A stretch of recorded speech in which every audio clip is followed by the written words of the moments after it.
Politika raw ang dahilan kung bakit may mga pagbabago sa draft report ng Senate Blue Ribbon Committee kaugnay sa investigasyon sa flood control scandal. Ayon naman yan kay Ombudsman Jesus Crispin Remulla. Narito po ang report ni Camille Samonte. Siguro hindi na alam. Maaaring nagkakapersonalan na raw ang mga senador kaya binago ang draft committee report ng Senate Blue Ribbon kaugnay ng flood control scandal. Ayon yan mismo kay Ombudsman Boying Remulla.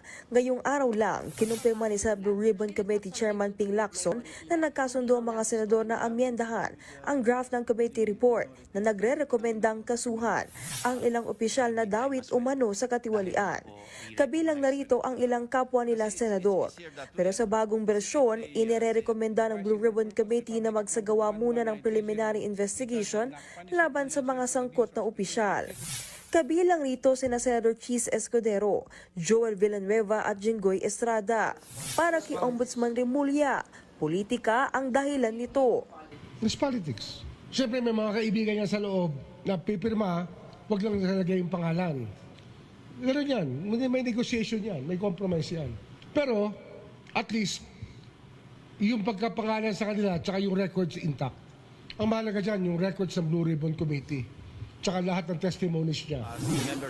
Sabi pa ni Remulla, makakatulong ang Blue Ribbon Committee hearing sa pagkalap ng mga ebidensya para madiin ang mga personalidad na dawit sa kaso.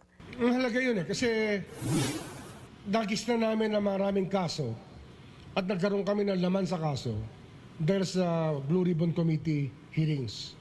Doon naglalabasan yung maraming facts at maraming testigo.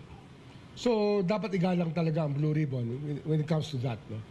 I congratulate Senator Ping Lacson. Hindi rin daw nag-aalala si Remulla kung magkaroon ng pagbabago sa liderato ng Senado dahil hindi naman daw sila nakaasa lang sa findings ng Blue Ribbon.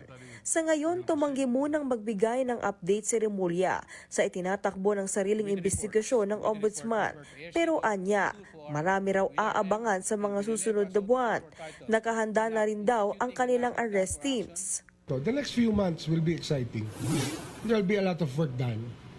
Kaya nga ginawa namin to kasi nga we're preparing for the big push. We're gonna have a big push. Kasi nga nahihinog na yung mga kaso.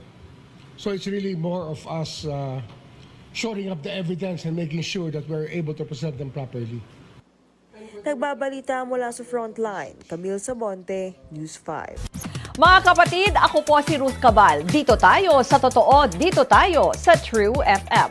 Mag-follow at mag-subscribe din po kayo sa aming social media accounts at True Network PH. Diyan po yan sa aming X na dating Twitter, sa FB, sa Instagram, sa YouTube, sa TikTok at sa mga podcasts. At syempre, tutok din po kayo sa Signal True TV Channel 19.